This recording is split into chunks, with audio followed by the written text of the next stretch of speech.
नमस्कार मित्रांनो. तर आज आम्ही चाललो होतो या श्रीगोंद्याला यात्रेला. मग काय ओंक्या गाडी चालत होता, मी ऋषिकेश मागं बसलो होतो. अंधार पण खूप पडला होता. ओंक्या तर काय बघत रोधक पण बघत नव्हतं. त्याला मला हळूच घे, नाही तर मी इकडं मागच पडेल. नंतर पुढे येताच रेल्वेचं गेट पडलं हो. तेवढ्यात रेल्वे पण आली. नंतर काय आम्हाला उशीर पण खूप झाला. नंतर गेलो, गाडी वगैरे पार्क केली. ऋषिकेश म्हणला माझ्या मागे आधी आपण मंदिरात जाऊ. काय आलो तर आतमध्ये मंदिरात, तर भाविकांची गर्दी पण खूप होती. नंतर एका झाडाखाली चप्पल वगैरे काढली. नंतर गेलो पुढं दर्शनासाठी. गर्दी पण आपट होती, त्यामुळे दर्शनाला खूप वेळ लागणार होता. मग बाहेरनं दर्शन घेतलं आणि चाललो वापस डायरेक्ट पाळण्यांकडे. बाहेर जाताच इथं कुस्तीचा आखाडा दिसला. 2 मल्ल एकामेकाला भिडत होते. म्हणलं आता काय ही कुस्ती बघूनच जायची, तर मग जास्त उशीर होईल. म्हणलं आता किती पण उशीर होईल, पण ह्यांची कुस्ती बघूनच जायची. आणि हे 2 मल्ल काही एकामेकाला चितपट होत नव्हते. म्हणलं बराच वेळ जाईल, तो परत आपला उशीर होईल. मग काय गेलो पुढं. तेवढ्यात माझा 12वीचा मित्र अनिकेत दिसला. तो म्हणला कधी आला, अरे म्हणलं जस्ट अजून चलतोय. नंतर आलो सगळी गँग घेऊन पुढं. रोहित मालगीचं इथंच वाद चालू झालो. अरे म्हणलं शांत घे, आता शिकता आलो होतं आपण. ते म्हणलं मग मी पण आलो पण ब्लॉगमध्ये. हा म्हणलं घेतो. तेवढ्यात पुढं आलो, तिथे चक्र गोलच बिघत होतो. म्हणलं ते काय वर जातं खाली येतं, काही मेळ लागला. तेवढ्यात तसंच पुढं सगळे पाळणे पाहत होतो. असा व्ह्यू जबरदस्त पाहण्यासारखा होता का नाही. लाईटिंग तर असते, तुफान होती, आजच नाही करायचं. तसंच पुढं आलो समुद्राकडे. ही डायरेक्ट इथं राईड मारत होती. म्हणलं हे जात जर एकामेकाला जर धडकल्या, तिथे सुनामी बी यायला बसली. तेवढं जपून पुढं चालत ते मध्ये एक थार दिसली. म्हणलं ह्याने काय सगळं ट्रॅफिकच जाम केलं होतं.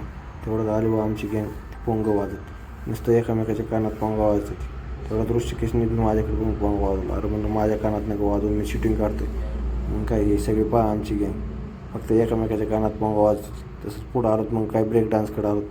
म्हणलं आता ब्रेक डान्समध्ये बसायचे, पण खूप गर्दी होती. हे पहा लहान मुलांचा धिंगाणा, ह्यांचं पडतं व आपलं. कुणाचं काही असो, धिंगाणा करायचे कमी करायचे नाही. इथं आमच्या मध्येच नाचायला लागले व. अरे म्हणलं लोक हसते ना आपल्याला, नाही म्हणलं हसू दे. मग काय आलं पुढं. तेवढंच आले भाऊ रेल्वे. म्हणलं आता ही कोणती रेल्वे गेला वरनं काहीच नाही. नाही म्हणली मोकळीच असते. बरं म्हणलं काय विषय नाही. तेवढं त्यांनी काहीतरी चोरलं होतं, तिथं तोडून टाकलं भाऊ. अरे म्हणलं काय घ्यावं का नाही. घेतलं. परत म्हणलं आता तोडले तर परत आपण जोडू. अरे म्हणलं आता तुटल्याला कुठं जोडत असतं का. नाही म्हणलं जुडते. तेवढं सर्व मला राम. म्हणलं हे बघा इकडे गायत्रीला कोण चलत नाही. म्हणलं गायत्री म्हणलं तसं नाही, मला भीती वाटते त्यामुळे मी गेलेच नाही. नंतर पुढं आलो. हा मोठा पाळणा पाहिला. ह्यात पण बसायचं होतं, पण खूप गर्दी होती. नंतर काय घेतले व 3 तिकीट ब्रेक डान्सचे, ओंकेन मी आणि अनिकेतने. मग पुढे गेलोत, पण तो ब्रेक डान्सवाला म्हणला थांबा, ही खाली उतरल्याशिवाय तुम्ही वर येऊ नका. बरं म्हणलं बा, तू म्हणशील तसं. नंतर म्हणलं ह्यात पण बसायचं आहे आपल्याला. ओंके म्हणलं हे जलं बसू त्यात. नंतर काय बसलो बा ब्रेक डान्समध्ये. पण भीती तर अशी जबरदस्त वाटत होती की नाही. कुंकडा पण गोल बिंगत होतं. तेवढ्यात अनिकेत माझा मित्र एकटाच बसला होता. त्याला म्हणलं फोन काढून ठेव, नाही तर पडला तर उगा राडा होईल. तेवढ्यात मग काय झालं बा ब्रेक डान्स चालू. जबरदस्त मजा येत होती की नाही, विचारूच नका. मग काय उतारत बा ब्रेक डान्समधून. नंतर चढलोत बा आम्ही डायरेक्ट होडीचा पण डायरेक्ट इतकी गर्दी झाली ती नाही. तो अजून पण बसच म्हणत होता. अरे म्हणलं आता कुठं बसवतो. नंतर काय तो पण लय वर खाली करत होतो. म्हणलं आता ह्यातून पडायचं बी हो. मग काय मला नाही पडत, फक्त जामदार. बरं म्हणलं जामदार. तेवढं तो उतारलोच बघ खाली. गोवाल्यानं ओंक्यात मध्येच नाचायला लागले. अरे म्हणलं ही जत्रा आहे, लग्न नाही, तेव्हा कुठं पण नाच आहे. तसंच पुढं आलो तर एक दुसरी मेट्रो दिसली बघ. इथं काय फुल ट्रॅफिक जॅम होती. आखी मेट्रो गेली, पण मला यात काय कुठं टीशी दिसला नाही बघ. तेवढं तो मेट्रोवाला पुढं आला. म्हणलं पुढं सारखं तुटाय झालं.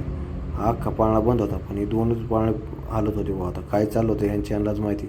नंतर पुढं आलो तर ही पहा डायरेक्ट रिंग टाकायचं होतं. आलं म्हणलं माझ्या रिंगला डायरेक्ट 100च्या नोटवर पडली.